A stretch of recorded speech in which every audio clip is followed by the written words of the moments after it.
저희 큰 스님 모시고 운전할 때 고속도로에서 칼치기가 뭔지 알죠? 예. 이렇게 차가 깜빡이 놓고 쓱 들어오는 게 아니고 이렇게 횡이동을 하는 친구들이 있어요.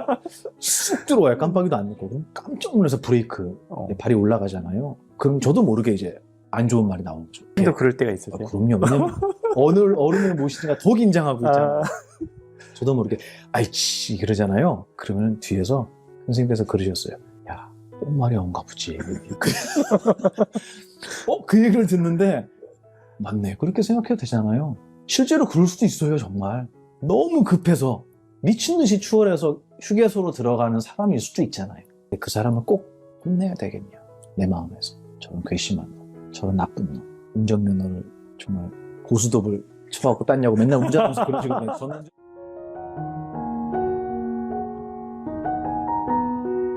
그럼 이게 사용 설명서가 있어야 우리가 삶을 잘 살아간다 하셨는데 스님께서 좋아하시는 표현인지 모르겠지만 프로필에도 스타 스님이라고 돼 있더라고요. 나도 내 마음을 모를 때 불교 심리학 강의 오랫동안 해오셨는데 그걸 집약한 마음사용법 매뉴얼이라고 소개되어 있습니다. 이 책을 통해서 독자들이 궁극적으로 얻기를 바라는 게 무엇인가요? 저는 그 스타라는 그 말이 너무 싫어요. 되게 친한 분인데 스님 물 들어올 때 놓줘야지 이렇게 얘기하는데 진짜 귀를 씻고 싶었어요. 너무 수치스러워하고 그 말이 얼마나 수치스럽게 들리는지 얘 그래요저라는 말이 안 나오는 거예요. 차마 그럴 수 있잖아요. 예 그럼요. 아유 감사합니다 해도 되는데 차마 그 얘기가 안 나오고 너무 부끄러운 거예요. 근데 그분이 나쁘다는 얘기가 아니라 그분 농담으로 또 저를 워낙 좋아하고 사랑하셔서 스님 더 열심히 해야지 라는 의미로 전 들었지만 그 말 자체가 저는 막 두드러기가 날 만큼 싫어요. 왜냐하면 제가 강의 끝에 이런 말씀 자주 드려요. 부처님께서 그러셨거든요. 열반을 하실 때 하시기 직전에 안한 존자가 땅을 구르면서 울었다 그래요. 너무 슬퍼했대요. 그러면서 부처님께 부처님 당신이 떠나시면 우리는 이제 무엇에 의지해서 수행해야 합니까? 라는 질문을 드린대요. 저 그 마음 알아요. 무엇에 의지해서 수행해야겠습니까? 라고 여쭈었을 때 뭐라고 대답하시냐면 아무 곳에도 의지하지 말아라. 왜냐하면 너가 무언가에 의지했다면 너가 의지한 그것이 무너질 때 너도 함께 무너지기 때문이다 라고 얘기했대요. 내가 돈에 의지했으면 돈 없으면 난 무너져요. 내가 외모에 의지했다면 나이가 들어 늙게 되면 나는 무너지는 거예요. 아무 곳에도 의지하지 마라 그랬단 말이에요. 저는 저를 정말 사랑해 주시고 아껴 주시고 응원해 주시는 많은 분들이 계셔서 진심으로 감사하지만 저는 보만이라는 이름을 알리고 싶은 생각은 1도 없고요. 앞으로도 그러고 싶어요. 내 이름은 몰라도 좋으니까 내가 전하고 싶었던 내가 여러분께 드리고 싶었던 이 가르침만큼은 꼭 기억해 줬으면 좋겠다고 제가 얘기해요. 이 표지에서 가장 작은 폰트가 저자예요. 제일 작아요, 저자가. 잘 안 보이네요. 잘 안 보이죠. 요청은 안 했어요. 근데 저는 그거를 보고 아, 내 마음을 안다라고 생각했어요. 저는 제 이름이 알려지길 바라지는 않습니다. 이 책이 뭐 얼마나 많은 분들 손에 들어갈지를 계산하고 쓴 건 아니고요. 그리고 나는 이 책을 쓰고 이 책 다음에는 뭘 하고 이 강연을 나가고 이 강연을 기반으로 난 어디를 가고 저는 그런 생각을 못 해요. 단순해 가고요. 그냥 저는 지금을 살 뿐이에요. 지금은 우리 팀장님하고 인터뷰하는 시간이잖아요. 그냥 이게 제 인생의 마지막 일이에요. 우린 1초 뒤도 살 수 없잖아요. 그냥 그런 기분으로 살아왔고 살고 싶어요, 앞으로도. 그래서 이 책이 어떤 영향을 세상에 펼쳤으면 좋겠다? 사실 그런 것도 없어요, 저는. 되게 이상한 얘기일지 몰라도 그걸 꼭 뭐하러 썼어? 이렇게 얘기할 수도 있지만 저는 그냥 이 책을 읽고 사람들이 스스로가 얼마나 위대한 존재였고 내 정신이라는 것이 망가질 수 있는 것이 아니구나 라는 것을 그냥 알았으면 좋겠어요. 그러면 이거는 보만이라는 이름을 알게 된 게 아니잖아요. 내 자신을 알게 된 거고 내가 잘못된 게 아니라는 걸 느끼고 많은 사람들이 위로받고 날개를 달았으면 좋겠어요. 그래서 이 책 사인회 제가 할 때 뭐 시간이 없어서 못 해드린 분도 있지만 제가 그 말을 많이 썼어요. 수타니파타라는 경전에 등장하는 말인데 그 중에 저는 그물에 걸리지 않는 바람처럼 이라는 말을 정말 좋아해요. 바람은 그물이 없어서 안 걸리는 게 아니잖아요. 맞죠? 근데 우리는 그물이 없어도 걸려 넘어져요. 아무것도 없는데도 혼자 걸려 넘어져요. 근데 바람은 그물이 아무리 많아도 걸리지 않잖아요.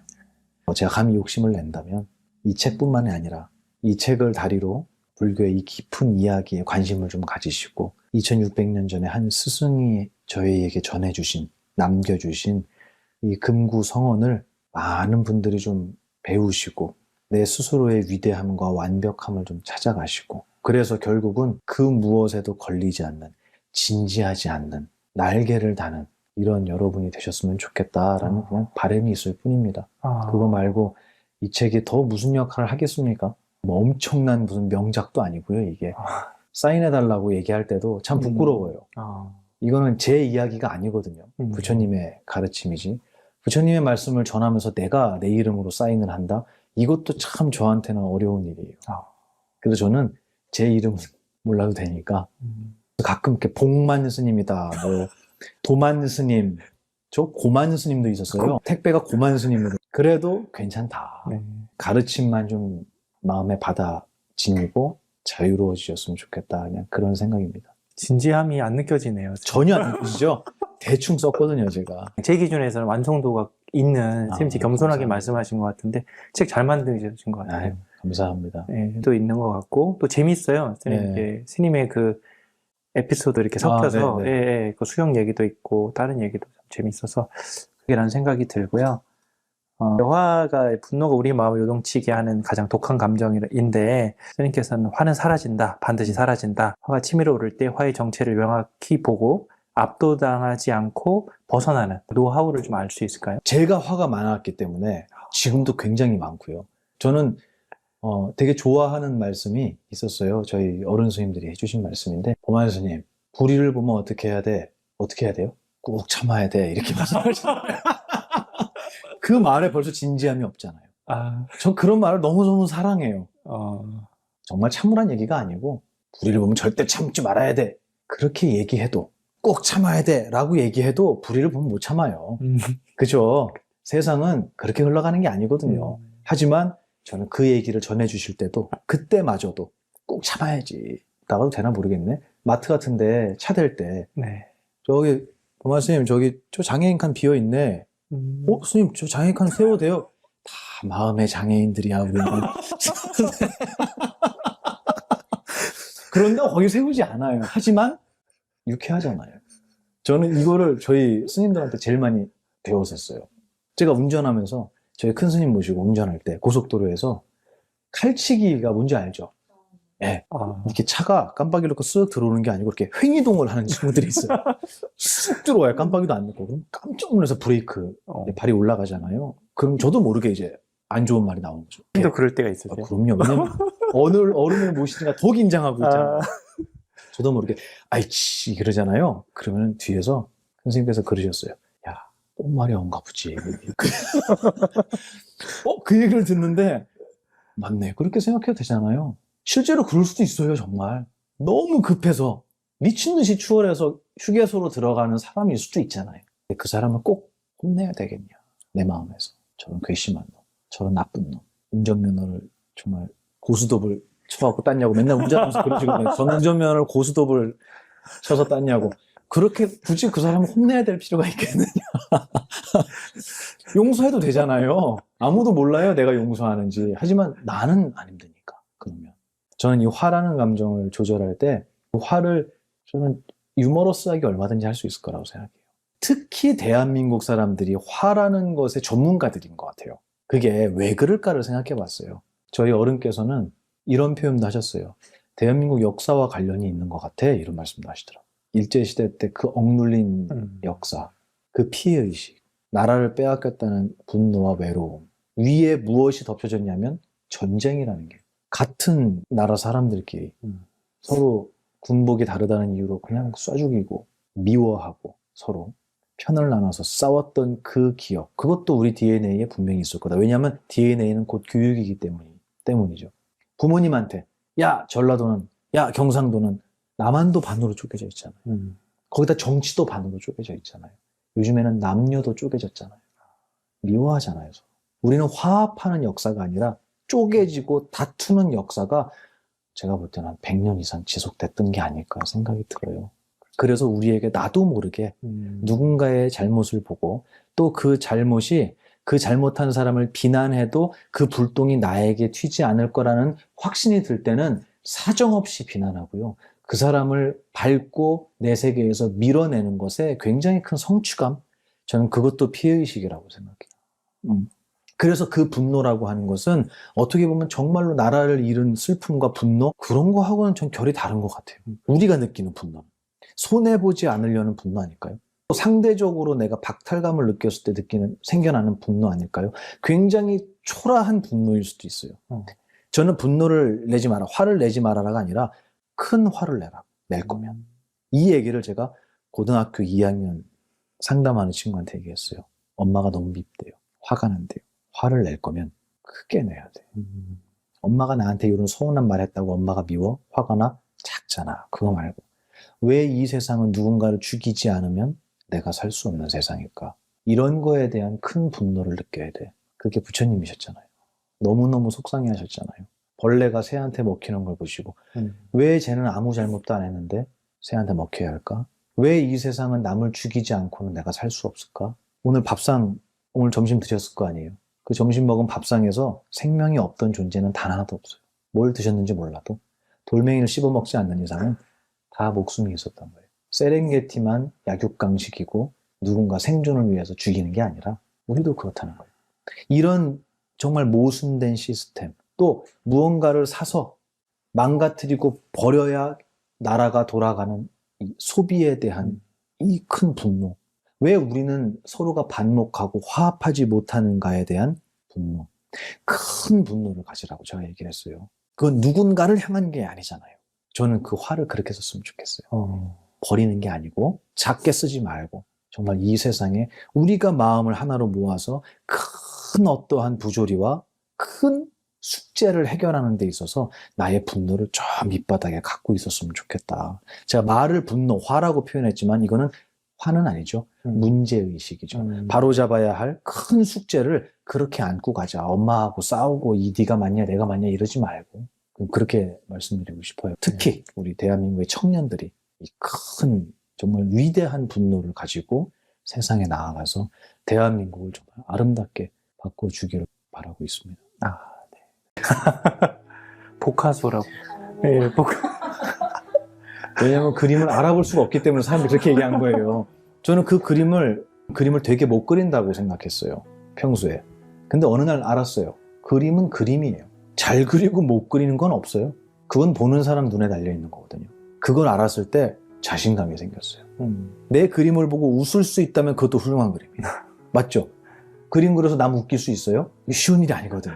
몇 개 그리지도 않았는데 벌써 웃기 시작하면 대단한 능력이잖아요. 농담으로 그렇게 했지만 저는 그거랑 똑같이 사경도 글씨를 잘 쓰니 못 쓰니 여기로 들어가면 사경의 목적은 글씨를 잘 쓰기 위함이 아니잖아요. 이게 무슨 뜻인지를 내 가슴 속에 새기는 거예요. 베끼는 거. 그런 의미로 볼펜에 대한 부담, 글씨체에 대한 부담, 노트도 왜 그렇게 비싼 거를 사요 도대체. 노트에 대한 부담, 매일 해야 된다는 부담 이런 걸 다 버리고 그냥 들고 다니면서 생각날 때마다 펴보고 좋아 그럼 쓰는 거예요. 지하철이든 어디든 그게 중요한 게 아니잖아요. 그래서 이 이야기를 내 마음에다가 베낄 수 있다면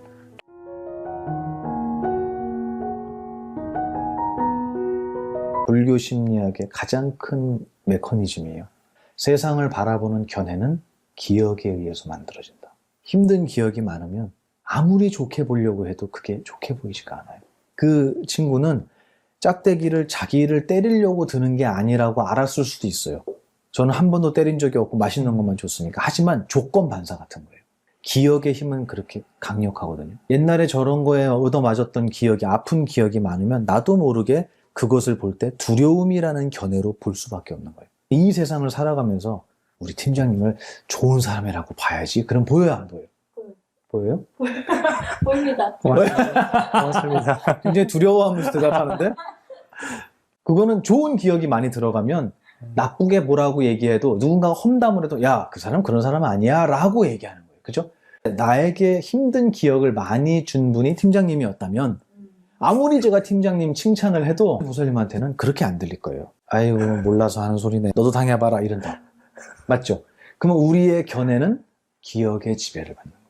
내가 저 사람이 힘들고 이 회사가 힘들고 이 일이 버겁고 내가 힘들어하는 어떤 것들은 나의 견해잖아요. 난 저거 힘들다고 생각해. 나에겐 이게 힘들게 느껴져. 라고 하는 거는 내 견해인데, 견해는 무엇 때문에 만들어진다 그랬죠? 그렇죠.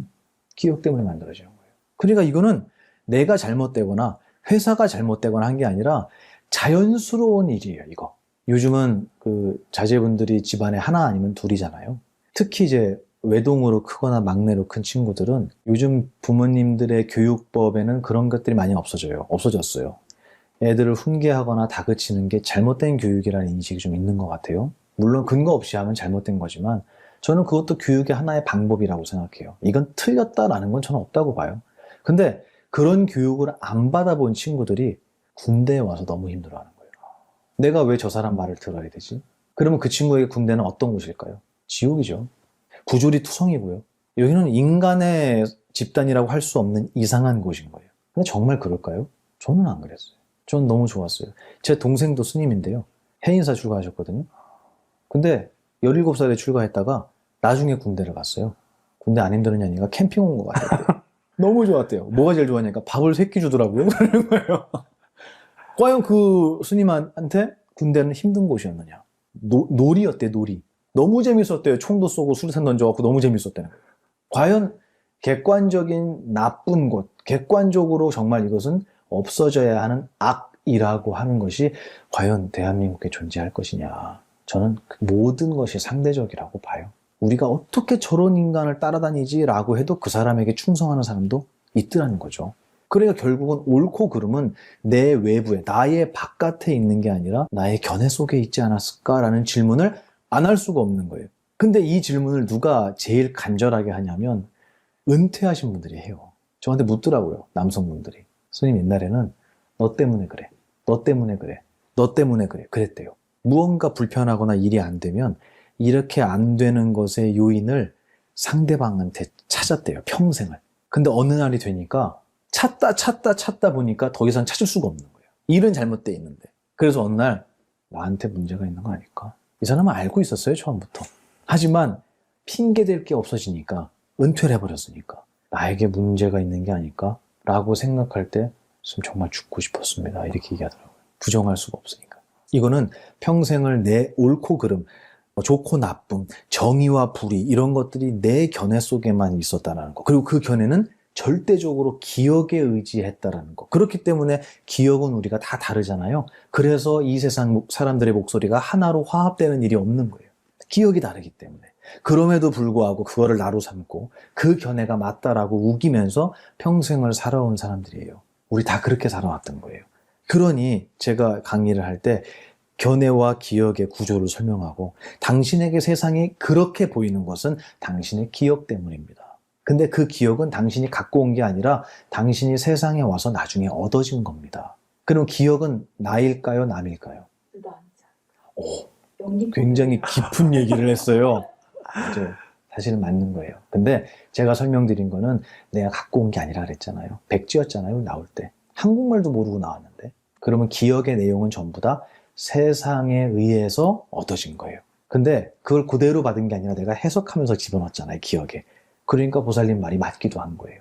어쨌든 내가 갖고 온 건 아니다. 그러므로 그거는 내가 될 수 없다고, 기억은. 그러므로 기억이 내가 아니기 때문에 기억에 의해서 만들어진 견해도 내가 될 수 없다. 두 가지를 먼저 우리가 이해하고 나야 저 사람이 왜 저렇게 말끝마다 욕을 하고 다른 사람을 미워하는 말만 하고 저 사람은 어떻게 모든 사람을 저렇게 따뜻하게 대하고 하는 이런 현상들이 이해가 되기 시작하는 거예요. 아, 저 사람 묻지 않아도 우리 삽살개는 묻지 않아도 옛날에 아팠구나. 걔가 이해가 되는 거예요. 이거는 뭐냐면 세상 사람들이 알고 출발선에서 출발하기 전에 미리 알고 출발했어야 되는 내용들이잖아요. 근데 이거를 모르니까 야, 쟤는 왜 저런데? 하면서 구업을 짓는 거예요. 남 욕하는 업을 짓고 야, 걔 진짜 짜증나지 않냐? 라면서 사실 진짜 짜증나는 나쁜 기억은 자기 기억 속에 집어넣고 있잖아요. 남한테 욕을 하면 그 욕과 가장 가까운 귀는요, 내 귀예요. 여기 제일 먼저 들어와요. 온 우주에서 내가 제일 먼저 들어요. 내가 욕하면. 내 기억을 더럽히면서도 나는 남을 욕하고 있다고 착각하는 거예요.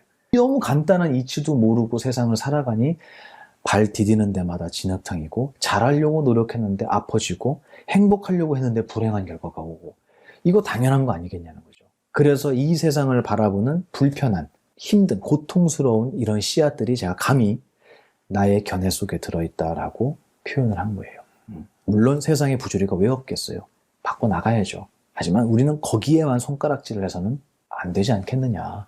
이미 우리가 행복할 수 있는 거리를 많이 갖고 있음에도 내 견해가 부족해서 내 견해의 수준이 낮아서 행복을 행복으로 볼 수 없다면 과연 그게 세상의 잘못이겠느냐라는 전 질문을 던지는 거죠. 필사를, 그러니까 사경이라고 하죠. 네. 복학생의 사경 횟수다라고 화연 스님이 진행하고 계시고 요즘도 네. 많으시더라고요.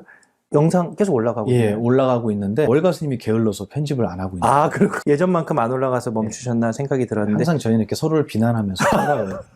이거 꼭 넣어주세요. 아, 사경 횟수다라는 프로도 하시고 또 밴드에서 계속 인증도 올리면서 이거 되게 수행의 방법으로 굉장히 강조하시는 것 같다는 느낌을 받았어요. 불자뿐만이 아니라 요즘에는 필사라는 이름으로 다양한 좋은 글귀도 하는 문화가 좀 트렌드인데 그렇죠. 사경이 되었건 필사가 됐건 스님께서 그걸 좋다고 생각하시는 네. 이유가 있을까요? 그럼요. 네. 우리 큰 스님께서 쓰신 이 책도 정말 소중한 책이고 저는 세상에 많이 읽혀지고 또 함께 따라 썼으면 좋겠어요. 왜냐하면 사경이라고 할 때 그 사자가 혹시 한문으로 뭔지 아세요? 베끼다. 베낄 사자예요. 네. 맞아요. 진짜를 베낀 거는 가짜잖아요. 그죠? 그래서 진짜를 베꼈다. 그러면 한문으로 바꾸면 뭘까요? 베낄사. 진짜는 뭐라 그러죠? 한문으로? 진. 사진. 그게 사진이라는 한자. 사진 찍잖아요. 진실된 것을, 진짜를 베낀 게 사진이라고 생각해요. 한문이 그거예요. 사진. 제가 사경에 대한 거를 어른께 여쭤봤을 때 저희 스승님께서 이렇게 말씀하셨어요. 그래, 베끼는 거야, 경전을. 종이에 베끼는 것도 베끼는 거. 경을 보면은 돌에다가 새기는 것도 베끼는 거. 심지어는 모래밭에다가 쓰는 것도 큰 공덕이 있다고 하셨어요. 그리고 옷 이런 데다가 쓰는 것도 아주 귀한 사경이다. 근데 저한테 그러시더라고요. 우리가 경전을 진짜로 베낀다. 진실되게 베낀다면 어디다 베껴야겠냐? 이렇게 물어보시는 거예요. 여기다 베껴야 되지 않을까요? 나의 마음속에다가 부처님의 경전을 베끼는 것이 전 진정한 사경이라고 생각해요. 손으로 쓰는 것도 사경이지만 내 마음속에다가 이 위대한 가르침을 베껴 넣는 것이야말로 영원히 지워지지 않는 사경이라고 전 배웠거든요. 근데 그러려면 종이에는 안 쓰겠냐는 거예요. 종이에 써야죠. 제가 뭐 패드를 뭐 여러 가지 이유로 갖고 다니지만 전 여기도 써요. 좋은 글귀가 나오면 경전 보다가 그러면 한글로만 쓰는 게 아니고 한문을 일부러 찾아서 따라 써봐요. 한문 공부도 물론 제가 하고 싶어서도 있지만 너무 좋아요. 그냥 그걸 베껴 쓴다는 게. 짐승은 할 수 없는 일이잖아요. 짐승은 발이 이렇게 생겼는데 어떻게 베껴요? 강아지는 볼펜도 못 잡잖아요. 이렇게 위대한 능력을 갖고 있으면서 그 능력을 아름다운 것을 베끼는 데 사용한다? 저는 이것만큼 위대한 수행이 있을까 해요. 우리 큰 스님께서도, 원명 큰 스님께서도 말씀하셨지만 이 사경이라고 하는 것은 그것을 올바로 이해하는 데 큰 도움이 된다고 하셨잖아요. 저는 그 말씀에 정말 네, 저는 100% 공감하고 맞는 말씀이라고 생각합니다. 이것을 이해하기 위해서는 자주 베껴 쓰고 자주 외우고 또 외운 것을 자주 세상에 대입하는 이 수행의 과정이 필요한데 그런 과정에 있어서 저는 사경은 정말 귀한 시간이라고 생각해요. 그런 분이 있어요. 스님, 저 오늘부터 100일 기도 들어가려고요. 그러면 제가 제발 앞에 100일은 좀 빼라 그래요. 그 100일을 넣어버리니까 99일만 하면 실패한 기도가 돼버리잖아요. 이러지 말라고 제발. 그냥 하세요. 똑같이 사경도 나는 1번 1페이지부터 100페이지까지 다 쓸 거야. 이러지 말고 읽다가 좋으면 그냥 쓰면 되잖아요. 그리고 두 번째 읽을 때 또 좋으면 또 쓰면 되잖아요. 그러다 보면 어느 순간에 이 경전이, 이 부처님의 위대한 가르침이 내 가슴 속에 다 베껴지는 사경이 이루어질 거고 그때 되면 내가 이 사경된 바를 누군가에게 설명하는 스승의 자리에 서지 않겠느냐라고 생각해요. 그래서 이 쓰는 시간 자체 있죠. 이 물리적인 시간도 굉장히 중요한 수행이고요. 그리고 그 수행을 함에 있어서 이게 무슨 뜻인지 궁금해하고 연구하고 공부하게 되는 이것도 큰 저는 공덕이라고 생각해요. 내 스스로에게 있어서. 그리고 그걸 베껴서 내 마음속에 사경하고 외움으로 해서 그거를 남에게 전달할 수 있다면 이거는 뭐 더 이상 말할 수 없는 최고의 수행이 아닐까. 그래서 사경을 좋아합니다. 저도 즐겨이 하고요. 하지만 저는 1페이지부터 이렇게 하는 건 안 좋아하고 네, 그냥 보이는 대로 너무 멋있어. 그럼 적는 거예요. 저는 그런 식으로 사경을 해요. 사경 그러면 꼭 꽉 채워야 된다라는 부담. 완벽주의자들이 많더라고요. 근데 그게 오히려 내 발목을 잡고 사경을 멀리하게 되는 그런 요인도 많이 봤어요. 저는 그렇게 되는 거를. 그러지 말고 볼펜도 사경한다고 볼펜도 엄청 비싼 걸로 사요. 또 쓰지도 않을 거면서. 그러지 말고 볼펜이든 연필이든 그게 중요한 게 아니라 갖다 쓰는 게 중요하잖아요.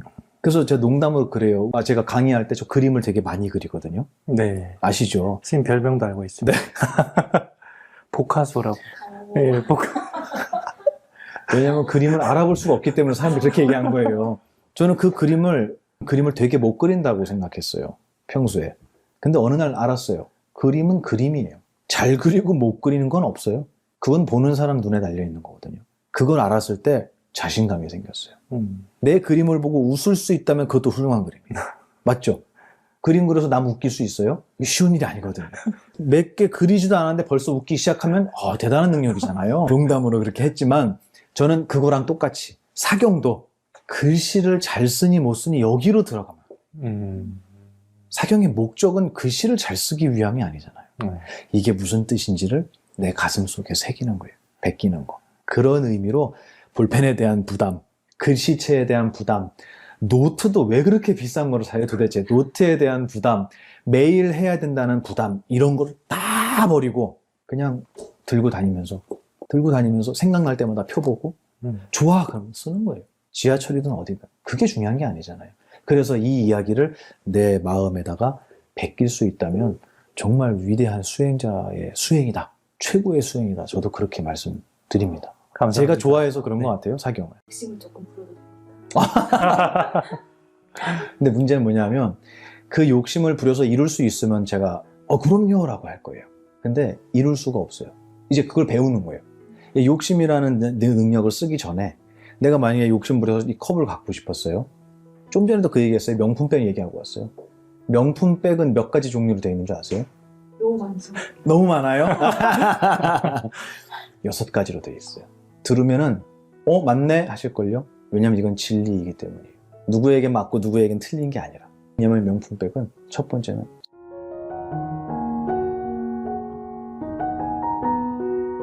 세속을 떠난 스님이 세속을 말하는 이유인데요. 많은 분들이 불교나 스님의 수행을 세속으로부터의 도피라고 생각을 하는데 스님께서는 해탈은 도망이 아닙니다. 파도가 몰아치는 바다에서도 흔들리지 않는 배처럼 마음의 중심을 잡는 기술입니다. 이렇게 하셨어요. 스님께서 말씀하시는 삶의 기술이라는 것은 구체적으로 무엇이며 왜 이런 기술이 필요할지 한번 말씀해 주시면 좋겠습니다. 불교라고 하는 이 종교가 오랜 세월을 흘러오면서 실질적으로 이 불교의 가르침을 전하신 분은 2600년 전에 한 스승이셨단 말이에요. 근데 이게 시간이 지나면서 신격화가 많이 되고 지금 대한민국의 불교는 신격화를 넘어서서 기복으로 돌아섰죠.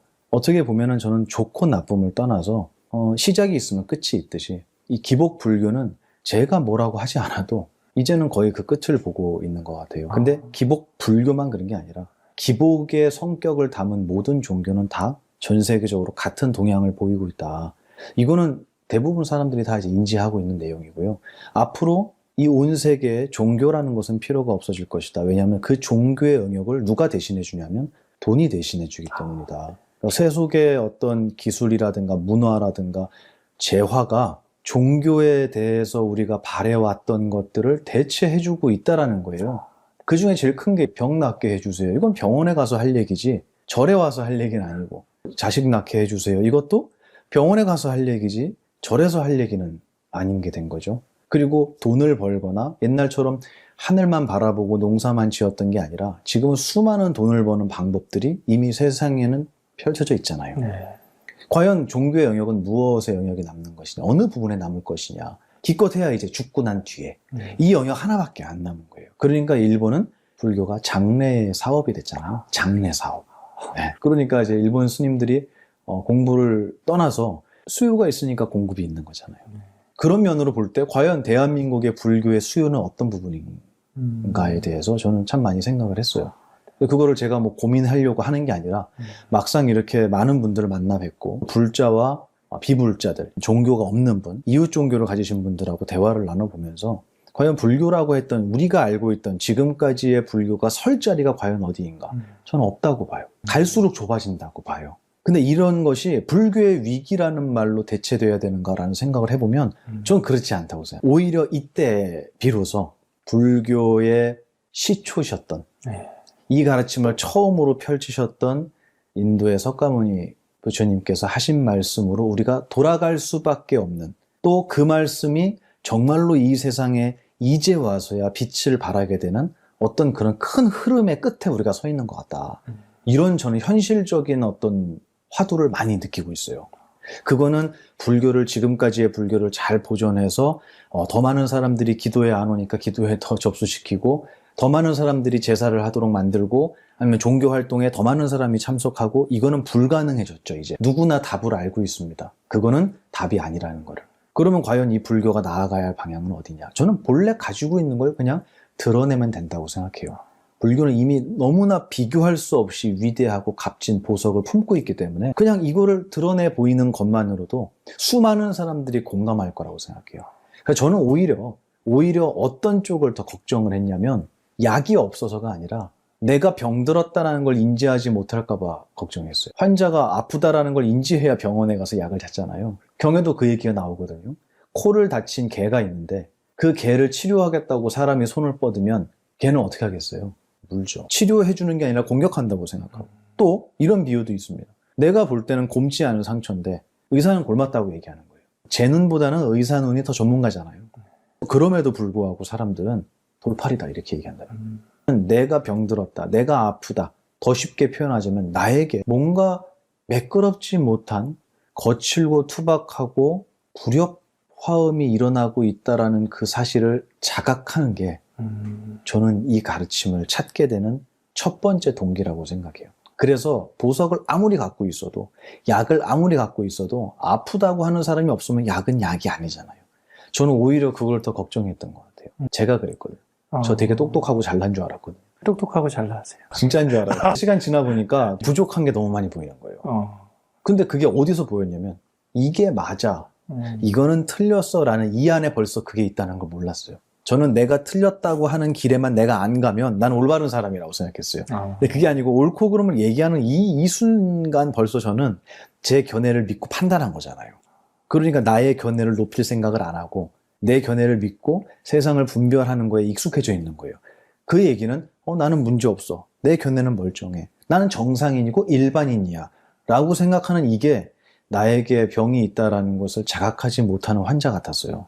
그래서 내가 만약에 올바른 스승님을 만나 뵙고 어른들을 만나 뵈어서 때로는 꾸중도 듣고 깨지기도 했지만, 그 과정이 나 완벽하지 않구나, 나 아직 멀었구나 라는 거를 느끼게 해주는 시간이었다면 저는 그게 어떻게 보면 이 가르침을 배우는 것보다 앞서야 된다고 생각해요.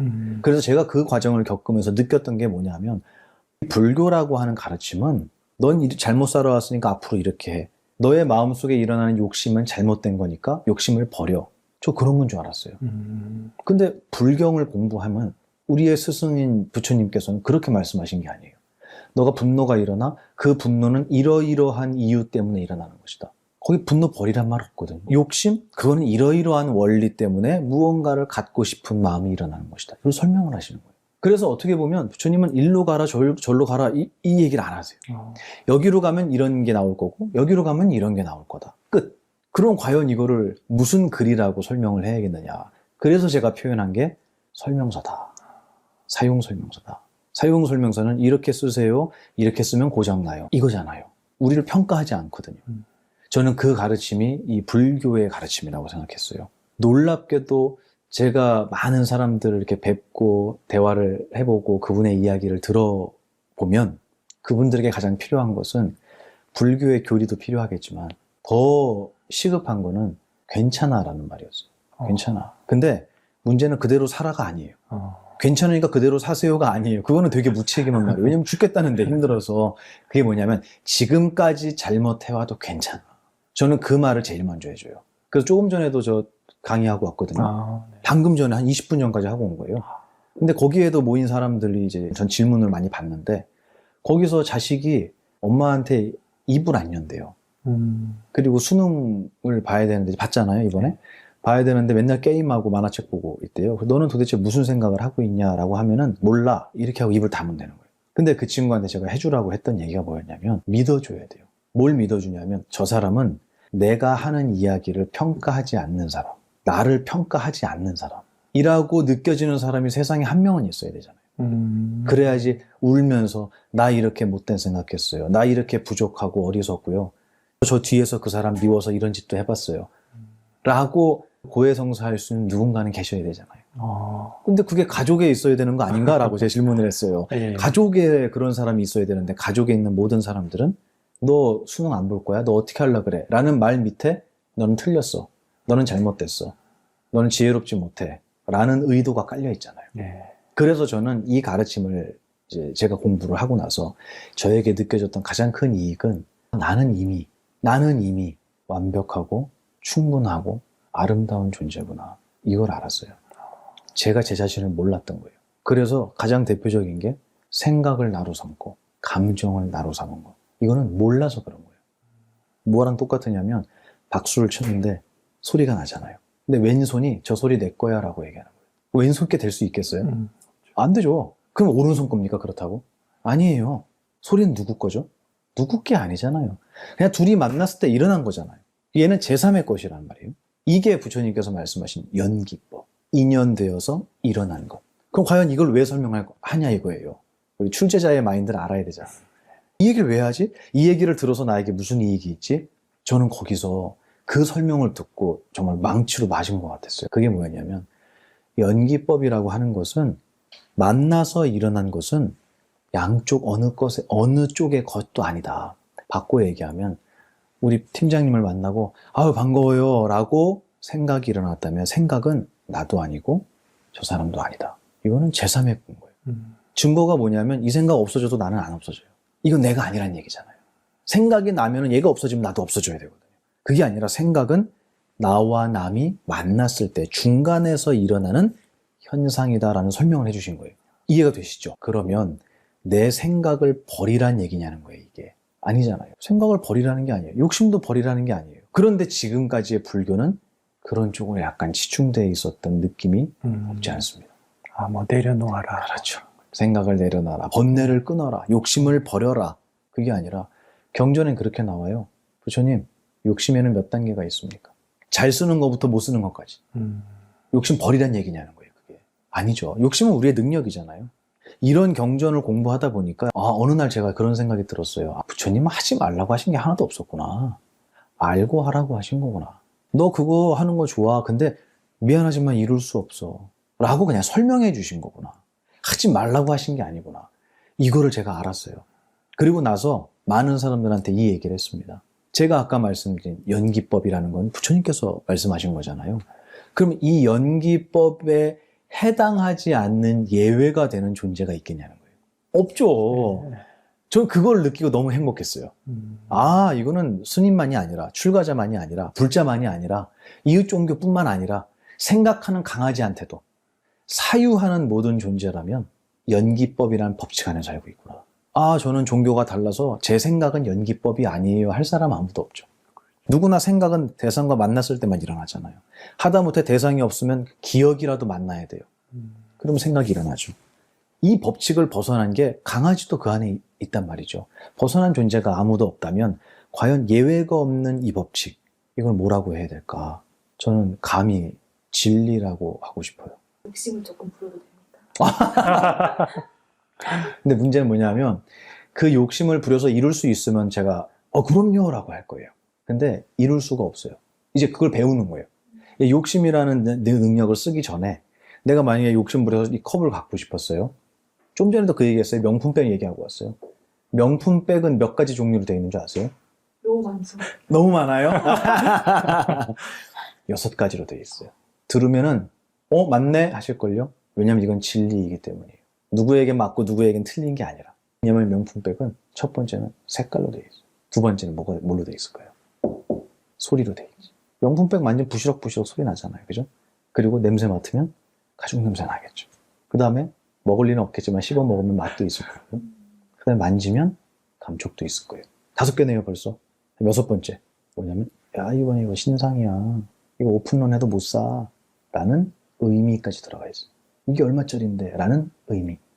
그 6가지 합치면 명품백이. 아닌가요? 맞습니다. 거 봐요. 누구나 인정할 수밖에 없다니까요. 이건 종교하고 상관이 없는 거예요. 이 세상의 진실을 얘기한 거예요. 그 6가지가 모이면 명품백도 되고 이 컵도 6가지가 된 거예요. 그죠? 근데 어떤 6가지가 모였냐에 따라서 다른 이름의 결과가 만들어질 뿐이에요. 6가지가 모인 핸드백 중에 그 6가지 가운데에서 내가 가질 수 있는 게 있다면 핸드백을 가져도 된다고 제가 얘기할 거예요. 근데 색깔은 불끈 없어져요. 이것도 부정하실래요? 아, 소리는 생기자마자 사라져요. 어떻게 해야 갖죠, 소리를? 어떤 분이 그러대요. 녹음기에 녹음하면 된다고. 그럼 녹음기에 녹음해서 틀자마자 어떻게 되죠? 또 사라져버려요. 그럼 소리를 어떻게 가질까요, 우리? 갖는다라는 의미에 대해서 정의를 내려보자는 거예요, 지금.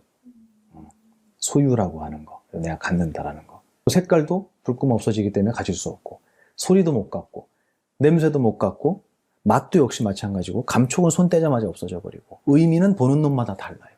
그러면 그 6가지가 모인 명품백을 갖는다라는 게 과연 어떤 의미냐는 거예요. 이게 불교의 가르침이에요. 갖지 말라가 아니에요. 가질 수 없으니까 괜히 노력하지 말라. 증거가 뭐냐면요. 백 사오잖아요. 내 방에 갖다 놓잖아요. 불 꺼도 보여요? 안 보여요. 불을 켜야 돼요. 그렇게 계속 만져야 돼요. 냄새도 맡아봐야 돼요. 근데 문제는 뭐냐면 그게 몇 개월 지나면 신상이 아니에요. 그럼 내가 사온 건 신상을 사왔잖아요. 이번에 새로 나온 명품백, 비싼 명품백. 이걸 어떻게 지킬 수 있죠?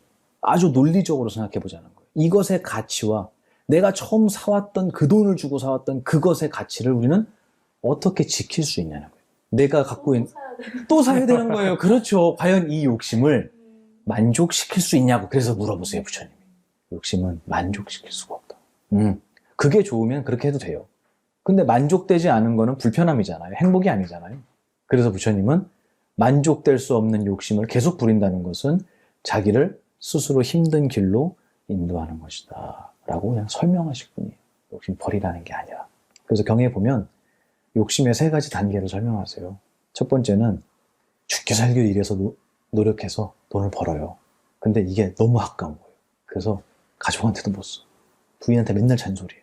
가계부 안 쓴다고. 남한테는 더 못 써요. 보만 이런 애들한테는 못 써요. 아까워서. 자기 자신한테도 못 쓴다고 나와요. 아까워서. 이게 욕심을 가장 수준 낮게 사용하는 거고, 두 번째는 뭐냐면 열심히 벌어서 좋은 데 많이 쓰는 거예요. 이게 욕심을 잘 쓰는 거예요. 근데 그 위에 하나가 또 있어요. 그게 뭐냐면 이 세상에 누구에게나 닥쳐져 있는 생로병사로부터의 해탈과 내 모든 번뇌로부터의 초월을 위해서 출가에 대한 욕심을 내는 거예요. 이게 욕심을 가장 잘 사용하는 거라고 했어요. 그럼 출가하려면 뭐가 있어야 되는 거예요?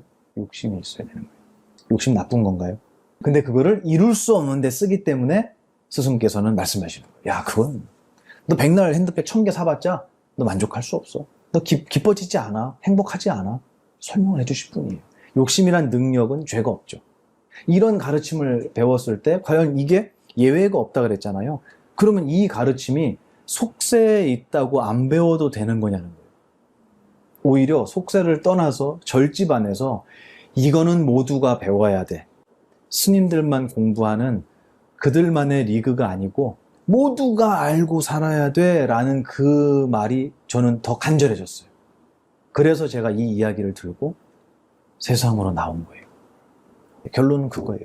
생각할 줄 아는 모든 존재라면 내 생각하는 능력, 내 정신의 구조가 어떤지, 그리고 내가 욕심을 부리든 후회를 하든 누구를 사랑을 하든 이런 모든 감정이나 생각의 원리를 이해하고 쓰면 잘 쓸 거 아니에요. 근데 모르고 쓰면 함부로 쓰잖아요. 아까 말씀하신 것처럼 모르고 욕심을 쓰면 가질 수 있을 거라고 착각하고 노력만 하는 거예요. 근데 그 노력에서 끝나는 게 아니고 인생이 가요. 그 시간 동안. 이 얘기를 어디서 제일 뼈 아프게 들었냐면 청송교도소에서 들었어요. 편지가 왔는데 저희 어른을 그 재소자들이 아버지라고 그랬거든요. 거기 써 있어요. 아버지. 누군가가 이 세상에 있는 것은 얻을 수 있는 게 아니라고 누군가가 나한테 한 번만 얘기해 줬으면 저는 도둑질하지 않았을 겁니다. 이렇게 얘기해요. 가질 수 있는 것이 아니라는 걸 누가 한 번만 얘기해 줬으면. 근데 가질 수 있다고 얘기하잖아요. 노력해서 얻으라고 얘기하잖아요. 이룰 수 없어요. 그걸 얻어도 내가 원하던 게 아니에요. 내가 국회의원이 되고 싶어서 국회의원이 되잖아요. 내가 생각하던 국회의원이 아니에요. 그럼 우리는 과연 그 욕심을, 하고자 하는 마음을 어떻게 충족시킬 수 있겠느냐. 모두가, 이 세상 사람 모두가 마음과 정신의 생각의 능력을, 위대한 능력을 사용하고 살지만 그 누구도 이게 어떤 구조로 되어 있는지를 공부해 본 적이 없던 거예요. 왜냐하면 저도 들은 적이 없거든요. 근데 그 얘기를 해주는 게 불교의 가르침이었다라는 것을 어른들을 통해서 제가 알게 됐고, 그래서 내가 이렇게 행복해지고 자유로워졌으니 이 세상 사람 모두가 이걸 공부하고 행복해졌으면 좋겠다라는 게 제 뜻이었습니다. 바닥에서 나뭇가지 부러진 짝대기를 들었는데 도망갔어요. 두 가지만 보면 도망갔거든요. 하나가 뭐였냐면 끈. 느껴지시죠? 뭐가 느껴지세요? 끈에 묶이고 매를 맞았던 거예요. 걔한테 물어보지 않아도 알아요. 그 얘기는 불교 심리학의 가장 큰 메커니즘이에요. 세상을 바라보는 견해는 기억에 의해서 만들어진다. 힘든 기억이 많으면 아무리 좋게 보려고 해도 그게 좋게 보이지가 않아요. 그 친구는 짝대기를 자기를 때리려고 드는 게 아니라고 알았을 수도 있어요. 저는 한 번도 때린 적이 없고 맛있는 것만 줬으니까. 하지만 조건 반사 같은 거예요. 기억의 힘은 그렇게 강력하거든요. 옛날에 저런 거에 얻어맞았던 기억이, 아픈 기억이 많으면 나도 모르게 그것을 볼 때 두려움이라는 견해로 볼 수밖에 없는 거예요. 그러면 이 세상을 살아가면서 우리 팀장님을 좋은 사람이라고 봐야지. 그럼 보여요, 안 보여요? 보여요? 보입니다. 고맙습니다. 굉장히 두려워하면서 대답하는데, 그거는 좋은 기억이 많이 들어가면 나쁘게 뭐라고 얘기해도 누군가가 험담을 해도 야, 그 사람 그런 사람 아니야 라고 얘기하는 거예요. 그죠? 근데 나에게 힘든 기억을 많이 준 분이 팀장님이었다면 아무리 제가 팀장님 칭찬을 해도 우리 보살님한테는 그렇게 안 들릴 거예요. 아이고, 몰라서 하는 소리네. 너도 당해봐라, 이런다. 맞죠? 그러면 우리의 견해는 기억의 지배를 받는 거예요. 그게 이 내용이에요. 내가 저 사람이 힘들고 이 회사가 힘들고 이 일이 버겁고 내가 힘들어하는 어떤 것들은 나의 견해잖아요. 난 저거 힘들다고 생각해. 나에겐 이게 힘들게 느껴져 라고 하는 거는 내 견해인데, 견해는 무엇 때문에 만들어진다 그랬죠?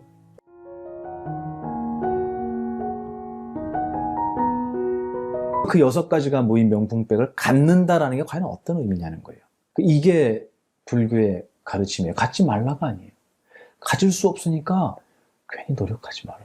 증거가 뭐냐면요. 백 사오잖아요. 내 방에 갖다 놓잖아요. 불 꺼도 보여요? 안 보여요. 불을 켜야 돼요. 그리고 계속 만져야 돼요.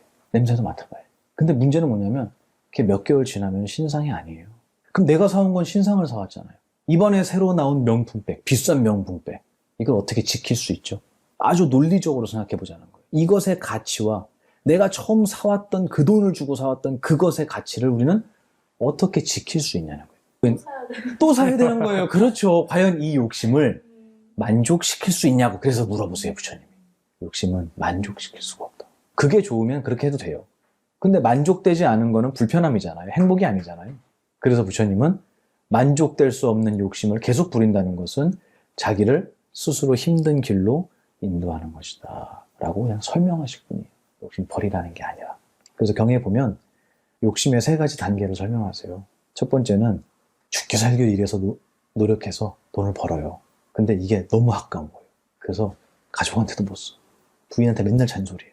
남한테는 더 못 써요. 아까워서. 그리고 자기 자신한테도 못 쓴다고 나와요. 아까워서. 이게 욕심을 가장 수준 낮게 사용하는 거고, 두 번째는 뭐냐면 열심히 벌어서 좋은 데 많이 쓰는 거예요. 이게 욕심을 잘 쓰는 거예요. 근데 그 위에 하나가 또 있어요. 그게 뭐냐면 이 세상에 누구에게나 닥쳐져 있는 생로병사로부터의 해탈과 내 모든 번뇌로부터의 초월을 위해서 출가에 대한 욕심을 내는 거예요. 이게 욕심을 가장 잘 사용하는 거라고 그랬어요. 그럼 출가하려면 뭐가 있어야 되는 거예요? 욕심이 있어야 되는 거예요. 욕심 나쁜 건가요? 근데 그거를 이룰 수 없는데 쓰기 때문에 스승께서는 말씀하시는 거예요. 야, 그건 너 백날 핸드백 1000개 사봤자 너 만족할 수 없어. 너 기뻐지지 않아. 행복하지 않아. 설명을 해주실 뿐이에요. 욕심이란 능력은 죄가 없죠. 이런 가르침을 배웠을 때 과연 이게 예외가 없다 그랬잖아요. 그러면 이 가르침이 속세에 있다고 안 배워도 되는 거냐는 거예요. 오히려 속세를 떠나서 절집안에서 이거는 모두가 배워야 돼. 스님들만 공부하는 그들만의 리그가 아니고 모두가 알고 살아야 돼 라는 그 말이 저는 더 간절해졌어요. 제가 이 이야기를 들고 세상으로 나온 거예요. 결론은 그거예요.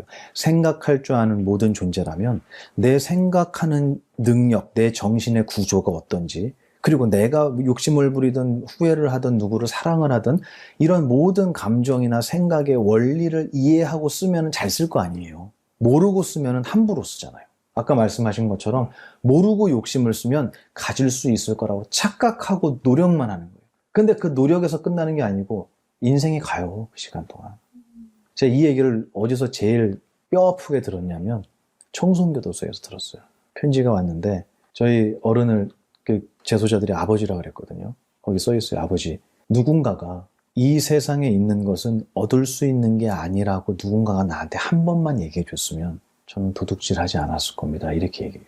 가질 수 있는 것이 아니라는 걸 누가 한 번만 얘기해 줬으면. 근데 가질 수 있다고 얘기하잖아요. 노력해서 얻으라고 얘기하잖아요. 이룰 수 없어요. 그걸 얻어도 내가 원하던 게 아니에요. 내가 국회의원이 되고 싶어서 국회의원이 되잖아요. 내가 생각하던 국회의원이 아니에요. 그럼 우리는 과연 그 욕심을, 하고자 하는 마음을 어떻게 충족시킬 수 있겠느냐. 모두가, 이 세상 사람 모두가 마음과 정신의 생각의 능력을, 위대한 능력을 사용하고 살지만 그 누구도 이게 어떤 구조로 되어 있는지를 공부해 본 적이 없던 거예요. 왜냐하면 저도 들은 적이 없거든요. 근데 그 얘기를 해주는 게 이 불교의 가르침이었다라는 것을 어른들을 통해서 제가 알게 됐고, 그래서 내가 이렇게 행복해지고 자유로워졌으니 이 세상 사람 모두가 이걸 공부하고 행복해졌으면 좋겠다라는 게 제 뜻이었습니다. 욕심의 3단계가 있는데 가장 높은 것은 생로병사 해탈을 위해서 출가하는 것이다라고 했는데 다 출가할 수는 없잖아요. 그렇죠.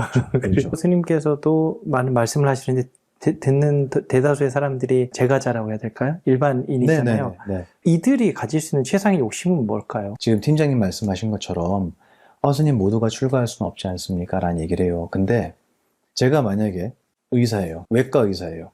성형외과 의사예요. 돈을 엄청 많이 벌어요. 그래서 제가 만나는 사람마다 요즘에는 성형외과로 와야 돼요. 의사해요, 의사. 진짜 좋아요. 망하지 않는 직업이에요. 이 사람한테도 의사해요. 의사해요. 그럼 그 사람들이 모두가 의사가 될 수는 없지 않나요? 라고 얘기할까요? 내가 도와줄게요.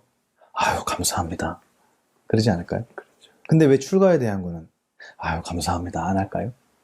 이게 뭐냐면 제가 앞으로 건방지겠지만 바꾸고 싶은 부분이에요. 출가자라고 하는 이름, 스님이라고 하는 이 이름의 무게와 색깔이 좀 바뀌었으면 좋겠어요. 아이돌이 아이돌 그 연습생 있잖아요. 걔네들이 평균 7년이래요. 합숙하는 시간이. 그리고 돈도 뭐 말할 수 없이 들어가죠. 근데 걔네가 보통 17살, 18살에 데뷔하거든요. 그럼 몇 살 때부터 들어가는 거예요? 7년이면. 평균이 7년이에요. 더 길 수도 있어요. 그러면 10살, 11살에 들어가는 거예요. 그러면 초등학교 때 걔네 합숙해요. 그 시간 동안에 데뷔해갖고 정말 성공하는 아이들은 몇 프로냐? 1%도 안 돼요. 근데 걔네들은 구름대처럼 보여요. 광주의 그 김대중 컨벤션 센터라고 엄청나게 큰 컨벤션 센터였는데 거기에 강연이 있어서 갔는데 젊은 20대들이 바글바글한 거예요. 수만 명. 스님 강연 보려고요? 난 그런 줄 알았어요. 근데 알고 보니까 SM 오디션이 있는 날인 거예요. 제가 그걸 보면서 얘네는 뭘 위해 왔을까? 왜 왔을까? 1000명 중에 한 명도 뽑히기 힘든데 수만 명이에요 진짜. 그때 제가 그 생각을 했어요. 뭘 왜 와? 멋있으니까 왔지. 맞잖아요. 그죠? 네. 그게 정답이라고 봐요. 걔네 눈에 멋있어 보이는 거, 아이돌이, 연예인이. 그러면 스님들이 왜 줄까요? 그렇게까지 멋있어 보이죠? 멋이 없는 거예요. 저는 너무 이게 명확했어요. 그때. 맞네. 그 친구들을 보면서 그 생각을 했어요. 멋이 없구나, 우리들이. 저희 스님들이 스님이라는 출가자라는 이 옷 되게 무거운 옷이잖아요. 잘 아시잖아요. 이 옷과 깎은 머리와 합장을 받을 만큼 그 스님이라는 이름의 역할을 정말 우리가 잘하고 있는가. 그 자문을 했을 때 저는 그렇다라고 섣불리 대답을 못 하겠더라고요. 제 자신도 아직도 많이 부족하고. 하지만 제가 바꾸고 싶은 게 바로 그 부분이에요. 그래서 일단은 스님들이 많아져야 돼요. 좀. 제 생각은 그래요. 머리 깎은 사람이 많아져야 된다는 게 아니라 스승이 많아져야 된다는 얘기를 하고 싶은 거예요. 머리를 깎든 길든. 욕심이라는 것을 내가 세 속에서 갖고 살려면 어떻게 해야겠느냐, 어떻게 해야 편안하겠느냐라고 물어보셨잖아요.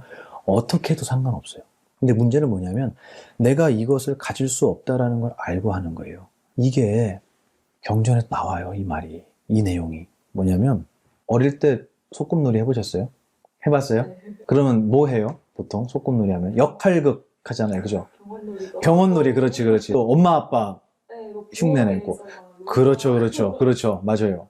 흙으로 밖에서 집을 지으면서 소꿉놀이를 하는 애들이 있었대요. 근데 얘네가 집을 지으면서 야, 굴뚝은 여기로 내면 안 되고 여기로 내야 돼. 울타리는 이 정도 말고 더 넓혀야 돼. 입구는 이쪽 말고 이쪽이 좋아. 걔네 나름 풍수를 생각하고 짓는 것 같아, 내가 볼 때. 친구들끼리 얘기하면서 걔네가 그 얘기를 할 때 대충 해요, 성의껏 해요? 굉장히 성의껏 하죠. 잘못하면 화내고. 화내죠. 그렇지, 그렇지. 굉장히 성의껏 하잖아요. 근데 부모님이 부르면 밥 먹으라고. 밥 먹어라, 이제 늦었으니까. 그럼 애들이 벌떡 일어나면서 네 하면서 일어나면서 그동안 열심히 지었던 모래로 된 집을 발로 뻥 차고 들어간대요.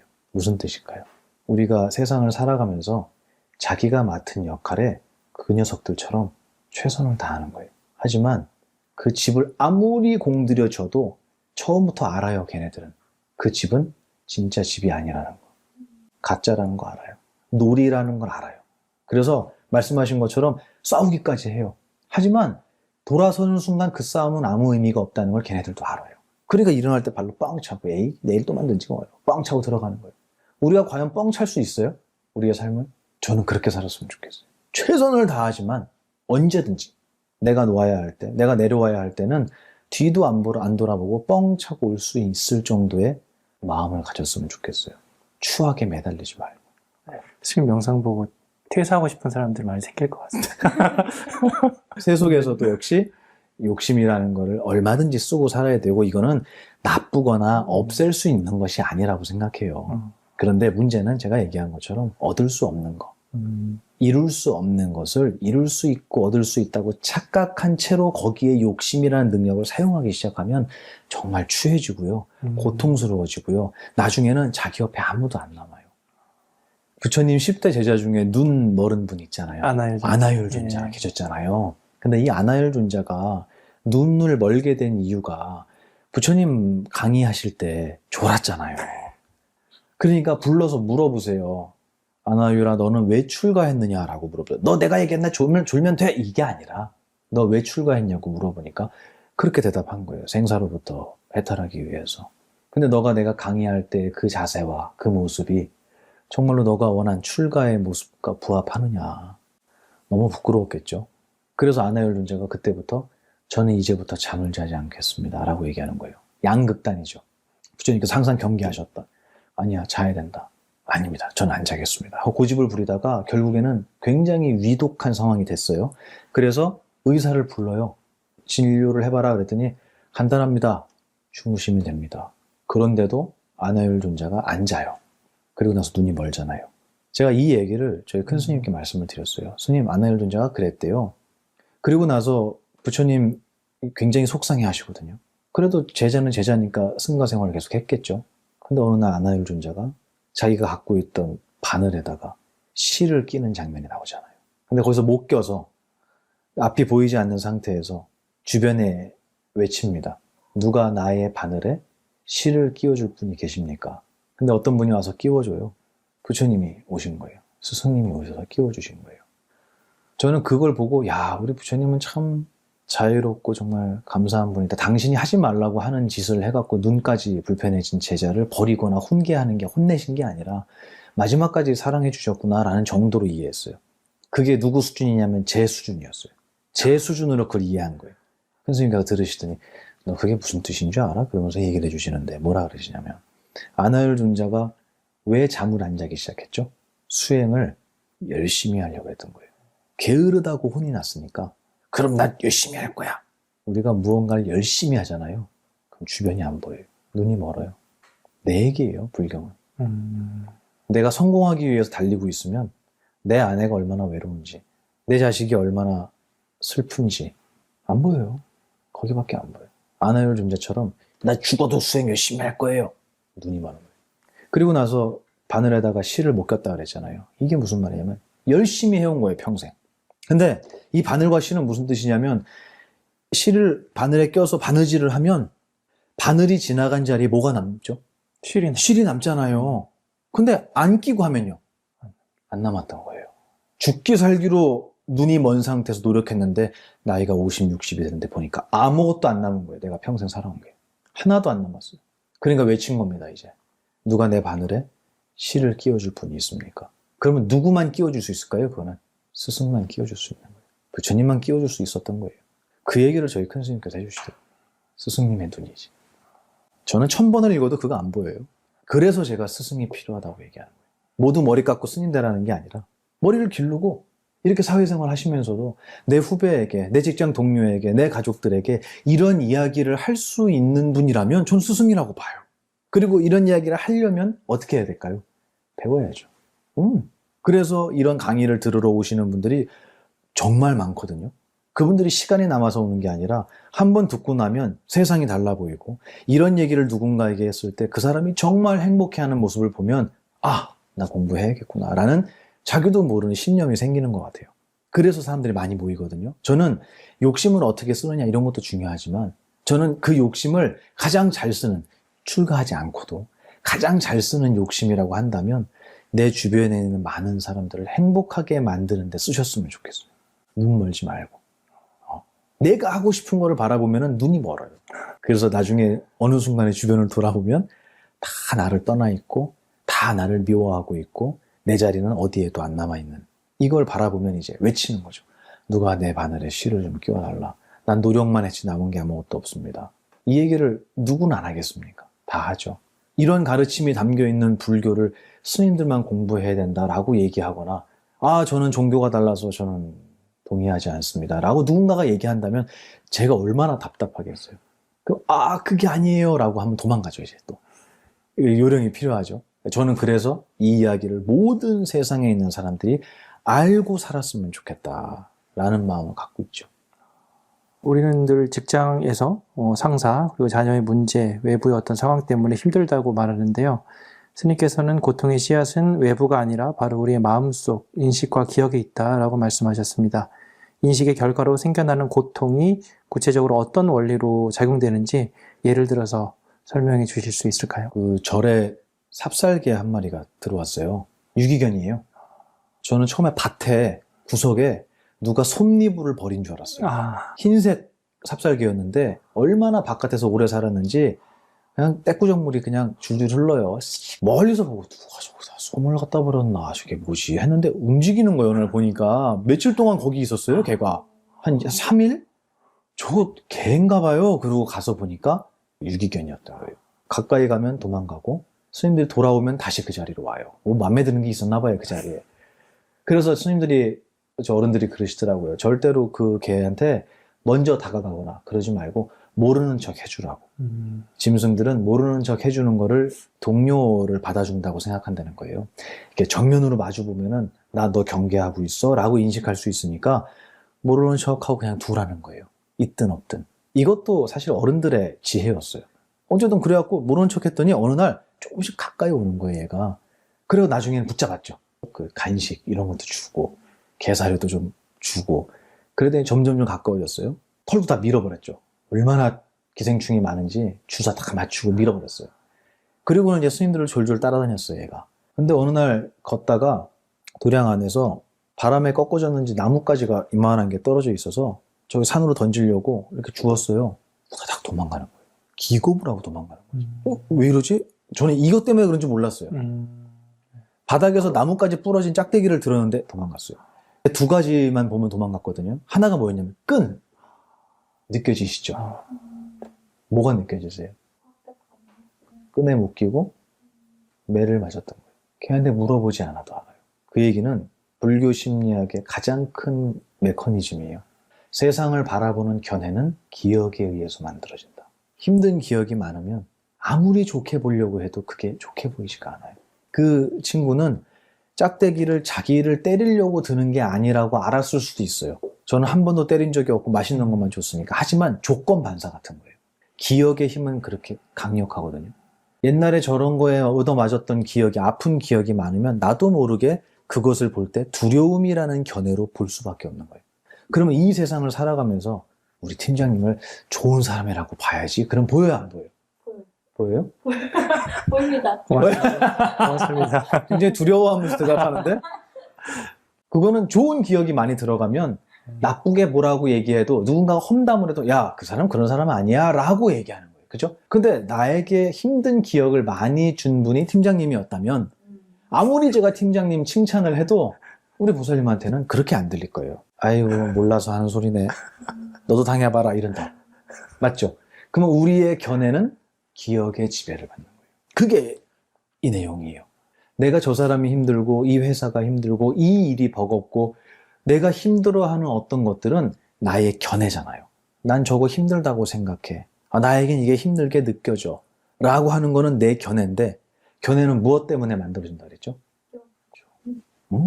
기억 때문에 만들어지는 거예요. 그러니까 이거는 내가 잘못되거나 회사가 잘못되거나 한 게 아니라 자연스러운 일이에요. 이거. 자연스러운 일이에요. 그래서 예를 들면 요즘은 그 자제분들이 집안에 하나 아니면 둘이잖아요. 외동으로 크거나 막내로 큰 친구들은 요즘 부모님들의 교육법에는 그런 것들이 많이 없어졌어요. 애들을 훈계하거나 다그치는 게 잘못된 교육이라는 인식이 좀 있는 것 같아요. 물론 근거 없이 하면 잘못된 거지만 저는 그것도 교육의 하나의 방법이라고 생각해요. 이건 틀렸다라는 건 저는 없다고 봐요.